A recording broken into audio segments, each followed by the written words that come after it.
എനിക്കോ കർത്താവായ യേശു ക്രിസ്തുവിൻ്റെ ക്രൂശിലല്ലാതെ പ്രശംസയില്ല. I boast on the cross of Lord Jesus Christ. Part 1 ആക്കി പാർട്ട് 2 എടുക്കുകയാണ്. കഴിഞ്ഞ പ്രാവശ്യം തീർന്നില്ല, അതുകൊണ്ടാണ് എൻ്റെ ബാക്കിയായിട്ട് എടുക്കുകയാണ്. പൗലോസ് ക്രിസ്തുവിൻ്റെ ക്രൂശിനെ കുറിച്ച് പ്രശംസിക്കുകയാണ്. നമ്മളും ക്രൂശിനെ കുറിച്ച് പ്രശംസിക്കേണ്ടി വരും. എപ്പോഴാണ്? എനിക്കൊരു വല്ലാത്ത സഹിക്കാൻ വയ്യാത്ത ഭാരം വരുമ്പോൾ, മറ്റുള്ള ഈ ലോകത്തിലുള്ള ആർക്കും സഹായിക്കാൻ വയ്യാത്തപ്പോൾ, എനിക്ക് രോഗം വന്നല്ലേ എൻ്റെ ഹസ്ബൻഡിന് ഭർത്താവിന് അസുഖമായിട്ട്, മക്കൾക്ക് പ്രയാസം വരുമ്പോൾ, മക്കൾ ഒരു സ്ഥലത്ത് പോകും മറ്റുള്ളവരെ അടിച്ചു കൊല്ലാൻ നോക്കുമ്പോൾ ആരും സഹായിക്കാനില്ലാത്തപ്പോൾ അപ്പച്ചൻ്റെ ക്രൂശ് അവിടെ പ്രത്യക്ഷപ്പെടുകയാണ്. തൊട്ടുപോയക്കല്ലേ അല്ലേ? എൻ്റെ അഭിഷിക്തന്മാരെ തൊട്ടുപോയക്കരുതെന്നൊരു വചനമുണ്ട്. തൊട്ടുപോയക്കരുത്. ആ ദൈവത്തിൻ്റെ ശബ്ദം നീക്കുമ്പോൾ തൊടുമോ തൊടാനൊക്കത്തില്ല എന്നുള്ള ആത്മാവിൻ്റെ ശക്തിയിൽ പറയണം. അത് വലതുഭാഗത്തേക്കാളൻ പ്രാപിച്ചെടുത്തു. പൗലോസ് കണ്ട് നമ്മളെന്തോന്നാണ് എടുക്കുന്നത്? നമ്മളും ആത്മാവിൽ നിന്ന് എടുക്കും. അപ്പം പൗലോസ് ക്രൂശിൻ്റെ ജയത്തെക്കുറിച്ചും അതിനെക്കുറിച്ചുള്ള അതിൻ്റെ പ്രശംസ പറയുമ്പം അവിടെ 6 കാര്യങ്ങൾ ഞാൻ 3 കഴിഞ്ഞ ദിവസം എടുത്തുള്ളൂ, ബാക്കിയും കൂടെ. 1, യേശുവിനെ നന്നായിട്ട് അറിയാമായിരുന്നു, തനിക്ക് ക്രൂശിൻ്റെ ഉദ്ദേശം അറിയാമായിരുന്നു. 2, മരണഭീതിയിൽ നിന്ന് പൗലോസിനെ രക്ഷിച്ചു എന്നുള്ള അറിയാന്ന്. പരീക്ഷിക്കുന്നവർക്ക് അവൻ സഹായിയാണ്. നിത്യത ക്രൂശിലാണ് വാഗ്ദത്തം ചെയ്തിരിക്കുന്നത്. അബ്രഹാമിൻ്റെ വാഗ്ദത്തം ജാതികളായി നമുക്ക് ലഭിച്ചിരിക്കുന്നു. ഇത്രയും കാര്യങ്ങളെ ക്രൂശിൽ ജയിക്കുന്നവന് പ്രശംസിക്കാനൊക്കും. നാം പൗലോസ് ഇത് അനുഭവിച്ചറിഞ്ഞു. അപ്പം നമ്മളോട് പറയുന്നത് ദൈവത്തെ, യേശുവിനെ നേരിട്ട് അറിയാൻ സാധിച്ചു. അതുകൊണ്ടാണ് അവൻ്റെ ചൂടു രക്തം വലതുഭാഗത്തെ കള്ളൻ്റെ മേൽ വീണപ്പോൾ അവൻ നിത്യരക്ഷ പ്രാപിക്കാൻ തക്കവണ്ണം വിടുതലിൻ്റെ ആത്മാവ് പ്രാപിച്ചെടുത്തു. കർത്താവ് നമ്മളെയും മക്കളെയും പൊതിഞ്ഞ് സൂക്ഷിക്കുകയാണ്. എങ്ങനെയാണ്? കർത്താവ് ഈ തൻ്റെ ചിറക് കൊണ്ട്, അതായത് കപ്പച്ചൻ തൻ്റെ കൈ കൊണ്ട് നമ്മളെ പൊതിഞ്ഞു സൂക്ഷിക്കുന്നതായിട്ട് നമ്മൾ കാണാം. നമ്മൾ ഏൽക്കേണ്ട അടി മുഴുവനും, നമ്മൾ ഏൽക്കേണ്ടതായ ശാപങ്ങൾ മുഴുവനും, നമ്മുടെ രോഗം മുഴുവനും അവൻ വഹിച്ചെടുത്തവനാണ്. യഹൂദന്മാർ അടയാളം ചോദിക്കുന്നു, യവനന്മാർ ഞാൻ അന്വേഷിക്കുന്നു, പക്ഷെ ഞങ്ങളോ ക്രൂശിക്കപ്പെട്ട കർത്താവിനെ എത്ര പ്രശംസിക്കുന്നത്. ക്രൂശിക്കപ്പെട്ട കർത്താവിനെ പ്രശംസിക്കണമെങ്കിൽ നമ്മുടെ ബുദ്ധിപരമായിട്ടത് നേടുന്നതല്ല, ഇത് ആത്മീയ കണ്ണുകൊണ്ട് പ്രാപിച്ചെടുക്കേണ്ടതാണ്. It's open and available for everybody. അല്പവിനയം ഉണ്ടെങ്കിൽ അത് ലഭിക്കും. അല്പവിനയം. ഞാനെന്ന ഭാവം ഇരിക്കുന്നവനോട് ദൈവം അടുക്കൂല. അതാണല്ലോ ലൂസിഫറിൻ്റെ ഏറ്റവും ഞാനാവുന്നു. ഒന്നുമില്ല താനും, അടുത്തവനൊന്നുമില്ല, അവൻ ദരിദ്രനാണെന്നും പറയുന്നുണ്ട്. പക്ഷെ ഞാനെന്ന ഭാവിരിക്കുന്നതിന് ഒരിക്കലും ഈ സത്യദൈവത്തെ കാണത്തില്ല. പക്ഷെ ഒരല്പം വിനയപ്പെട്ട് സത്യദൈവം നീ ആണോ എന്നൊന്ന് ചോദിച്ചു നോക്കേ, ദൈവ ആത്മാവിൽ ഇറങ്ങി വരികയാണ്. ക്രൂശിക്കപ്പെട്ട യേശു ക്രിസ്തുവിനെ അല്ലാതെ മറ്റൊന്നും അറിയുവാൻ പൗലോസ് ആഗ്രഹിച്ചില്ല. ക്രൂശിൻ്റെ ശക്തിയെ പൗലോസിന് അറിയാമായിരുന്നു. അപ്പോൾ ഈ ദൈവത്തെ നേരിട്ട്, ഇത് ഞാൻ പറയുന്നത്, ഈ ദൈവത്തെ വ്യക്തിപരമായിട്ട് അറിയാൻ ഒരു വിഗ്രഹത്തിന് മുമ്പിൽ ചെന്ന് നിന്നാൽ സാധിക്കാൻ നോക്കുമോ? അല്ലെങ്കിൽ നമ്മളൊരു വേറൊരാളുടെ അടുക്ക് ചെന്ന് മധ്യസ്ഥത നിന്ന് നോക്കുമോ? ഇല്ല. നമ്മൾ അവൻ്റെ അടുക്കലേക്ക്, അതായത് പറഞ്ഞത് കർത്താവിൻ്റെ കൃപാസനം തുറന്നു വെച്ചിരിക്കുകയാണ്. Let us approach the throne of God with confidence to receive grace and mercy in time of our need. എൻ്റെ കൃപാസനത്തിലേക്ക് ധൈര്യസമേതം കടന്നു വരാൻ കൃപാസനം തുറന്നു വെച്ചിരിക്കുകയാണ്. പുത്രൻ തമ്പുരാൻ്റെ ക്രൂശ് മരണം. ചില നട തുറക്കുക എന്ന് പറയും, ചിലർ ചില ദിവസങ്ങളിൽ വ്രതമെടുക്കും. അതെല്ലാം കഴിഞ്ഞില്ലേ? Are we not? ഇപ്പോൾ എൻ്റെ ഭവനത്തിൽ, എൻ്റെ വീടിത്, എൻ്റെ മോൻ കയറി വരുന്നതിന് തിങ്കളാഴ്ചയെ വരാവൂ, ചൊവ്വാഴ്ചയെ വരാവൂ, അങ്ങനെ വല്ലതും ഉണ്ടോ?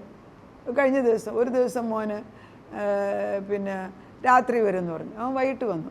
അപ്പോൾ എത്ര മണിക്ക് തിരിച്ച്? രാവിലെ മീറ്റിംഗ് ഉണ്ട് 6 മണിക്ക്, അതുകൊണ്ട് വെളുപ്പിന് 3 മണിക്ക് ഇവിടുന്ന് പോകണമെന്ന് പറഞ്ഞു. അപ്പോൾ ഈ വെളുപ്പിന് 3 മണിക്ക് പോകണമെങ്കിൽ രാത്രി നമ്മളെ കാണാൻ അല്പം നേരത്തെ വന്ന് അത് ഇന്ന സമയത്തെ വരാമെന്ന് പറയുമോ? ഇല്ല. എപ്പം വേണമെങ്കിലും അവൻ്റെ വീട്ടിൽ കയറി വരാം. അതുപോലെയല്ലേ ദൈവത്തിൻ്റെ അടുക്കൽ? ക്രൂശ് മരണത്തോടെ കൃപാസനം തുറന്നു വെച്ചിരിക്കുകയല്ലേ? തുറന്നു വെച്ചെടുത്ത് ഇനിയൊരു നട തുറക്കണോ? ഇന്ന ദിവസമേ ക്രിസ്തു വരത്തുള്ളെന്നുണ്ടോ? ഇത് നമ്മളൊന്നും ആയിട്ടില്ല. സങ്കടം തോന്നും. ദൈവം പൂർത്തീകരിച്ച ജോലി, ഞാൻ പറയുന്നത് സുവിശേഷം ഇച്ചിരും കൂടെ ക്രിസ്തുവിനെ കോൺസെൻട്രേറ്റ് ചെയ്യണം. എല്ലാം നമുക്ക് അനുഗ്രഹം നമുക്ക് കിട്ടണം. നമ്മൾ ക്രിസ്തു ചെയ്തത് പറഞ്ഞു കൊടുക്കുമ്പോൾ അനുഗ്രഹം വരും. ആ സുവിശേഷത്തിലേക്ക് വന്നാലേ നിത്യമായ ഒരു ബ്ലെസ്സിങ് വരത്തുള്ളൂ. എന്നാൽ കർത്താവിനെ കുറിച്ച് അറിയുമ്പോൾ ക്രൂശിക്കപ്പെട്ട ദൈവത്തിൻ്റെ ക്രൂശിൻ്റെ മഹത്വം, തനിക്ക് ക്രൂശിൻ്റെ ഉദ്ദേശമാണ്. ക്രൂശിൻ്റെ ഉദ്ദേശം എന്താണ്? രണ്ടാം പോയിൻ്റ് അതാ. ക്രൂശിൻ്റെ ഉദ്ദേശം എന്ന് പറയുന്നത് രക്തം ചൊരിഞ്ഞിട്ടല്ലാതെ വിമോചനമില്ല.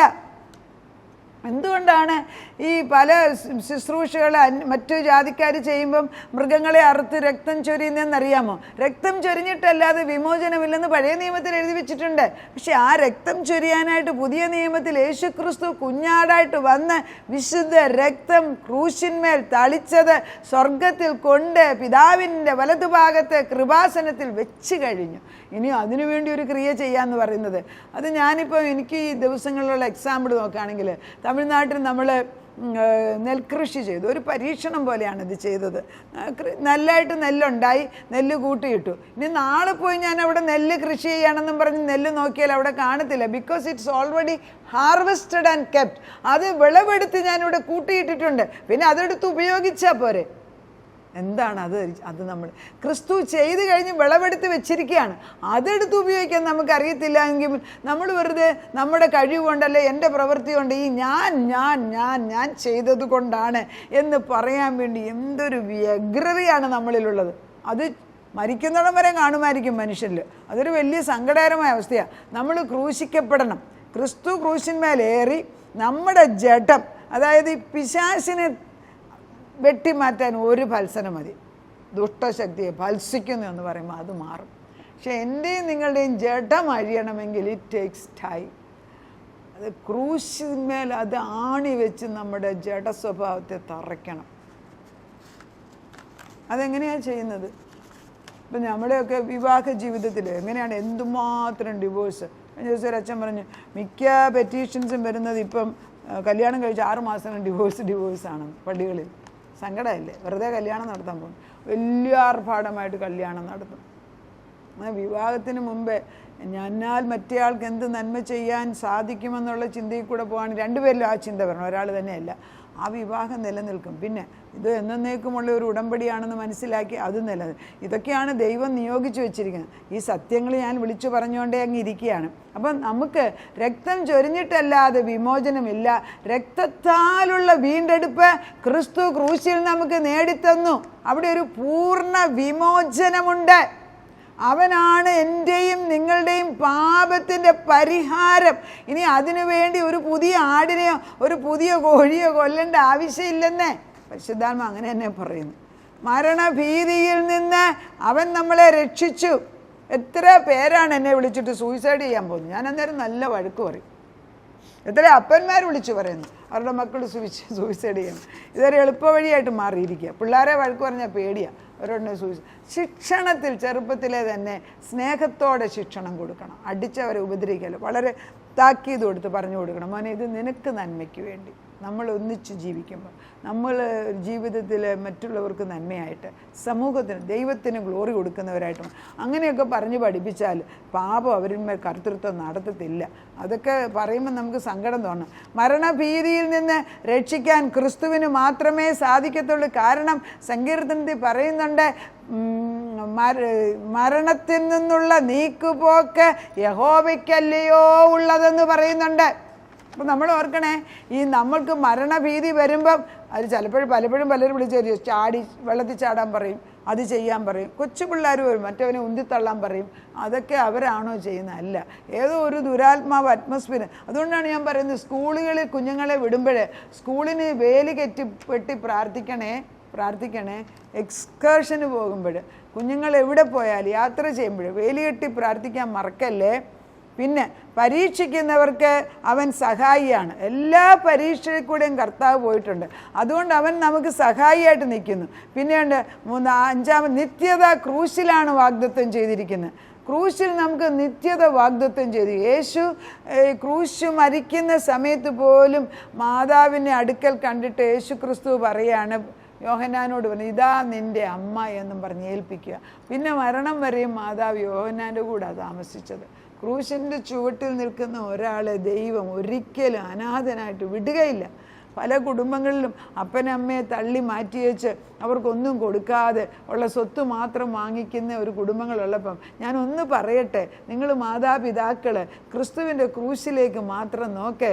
അവൻ ആ ക്രൂശിൽ അമ്മയ്ക്ക് പ്രൊവിഷൻ കൊടുത്തതുപോലെ ഒരു യോഹന്നാനെ ദൈവം നിങ്ങൾക്ക് കൊണ്ടുതരും. വിശ്വസിക്കേ. അബ്രഹാമിൻ്റെ സകല വാഗ്ദത്തങ്ങളും ക്രിസ്തുവിൽ നേരിട്ടു. എന്തുകൊണ്ടാണ് പ്രശംസിക്കുന്നത്? ഇത്രയൊക്കെ നന്മ ദൈവം ചെയ്യുമ്പോൾ എന്താ പ്രശംസിക്കുക? 6 പോയിന്റുകൾ ഞാൻ പറഞ്ഞു. പൗലോസ് എന്തുകൊണ്ടാണ് ക്രൂശിൽ പ്രശംസിക്കുന്നത്? യേശുവിനെ നന്നായിട്ട് അവൻ അറിയാമായിരുന്നു. അവൻ തനിക്ക് ക്രൂശിൻ്റെ ഉദ്ദേശം എന്തെന്നറിയായിരുന്നു. മരണഭീതിയിൽ നിന്ന് അവനാണ് രക്ഷിക്കുന്നതെന്ന് മനസ്സിലാക്കി. പരീക്ഷിക്കുന്നവർക്ക് അവൻ സഹായിയാണ്. ക്രൂശിലാണ് നമുക്ക് നിത്യമായ ജീവൻ ലഭിക്കുന്നത്. അബ്രഹാമിൻ്റെ വാഗ്ദത്തം ക്രിസ്തുവിൽ നമുക്ക് യേശു ക്രിസ്തുവിൽ ക്രൂശുമരണത്തോടെ ലഭിക്കുന്നു. നമുക്ക് പ്രാർത്ഥിക്കാം. നാഥാ, എനിക്ക് പ്രശംസിക്കാനുള്ളത് ക്രിസ്തുവിൻ്റെ ക്രൂശുമരണം. ആ ക്രൂശെന്ന് പറയുമ്പം പലപ്പോഴും ഇപ്പം മനുഷ്യർക്ക് പലയിടത്തും നിന്ന് എടുത്തു മാറ്റുകയാണ്. പ്രശംസിക്കാൻ മനുഷ്യൻ തന്നെത്താനെ അവനവൻ്റെ ജഡം നശിപ്പിക്കാതെ എങ്ങനെ അനുഗ്രഹം അനുഭവിക്കും? മറ്റുള്ളവർക്ക് നന്മ ചെയ്യാതെ എങ്ങനെ നന്മ നമുക്ക് ലഭിക്കും? എനിക്കുള്ളത് മറ്റുള്ളവർക്കൂടെ കുറച്ച് കൊടുക്കാതെ എന്ത് ദൈവത്വം? അതുകൊണ്ട് കർത്താവേ, അതിപരിശുദ്ധനായ ദൈവത്തിൻ്റെ നാമത്തിൽ ക്രൂശിന്മേൽ കാണുന്ന സ്നേഹം ഞങ്ങളുടെയും ഞങ്ങളുടെ കുടുംബങ്ങളുടെയും തലമുറകളുടെ മേലും പാസ് ചെയ്യണമേ. നിന്നെ സ്നേഹിക്കുന്നത് എങ്ങനെയാണെന്ന് ഞങ്ങൾക്ക് അറിയത്തില്ല. അവസാനത്തെ തുള്ളി രക്തം പോലും അവിടെ ഞങ്ങൾക്ക് വേണ്ടി തന്നു. പൗലോസിനത് മനസ്സിലായി. രക്തം ചൊരിഞ്ഞിട്ടല്ലാതെ വിമോചനമില്ല. ആ രക്തം കുഞ്ഞാടാകുന്ന യേശുവിൻ്റെ ആയിരുന്നു. ആ രക്തം ഇന്നും ഫ്രീലി ഗിവൺ ദാനമായിട്ട് തന്നിരിക്കുന്ന എടുത്ത് നമ്മുടെ കുഞ്ഞുങ്ങളുടെ തലയിലും മുഖത്തും ദേഹത്തും എല്ലാം പുരട്ട് കപ്പിച്ച നമ്മുടെ മേലെ, നമ്മൾ പ്രാർത്ഥിക്കുന്ന വിഷയങ്ങളിന്മേൽ ദൈവത്തിൻ്റെ വിശുദ്ധ രക്തത്താൽ ജയമെടുക്കുന്നു, സീൽ കൊടുക്കുന്നു. ഉയർത്തെഴുന്നേറ്റ ക്രിസ്തുവിൻ്റെ ജയം നമ്മുടെ കുടുംബങ്ങളിൽ കടന്നു വന്നിരിക്കുന്നു. പ്രാർത്ഥന കേട്ട് ഉത്തരം തന്ന ദൈവത്തിന് നന്ദി. യേശു ക്രിസ്തുവിൻ്റെ പുണ്യനാമത്തിൽ തന്നെ ആമേൻ.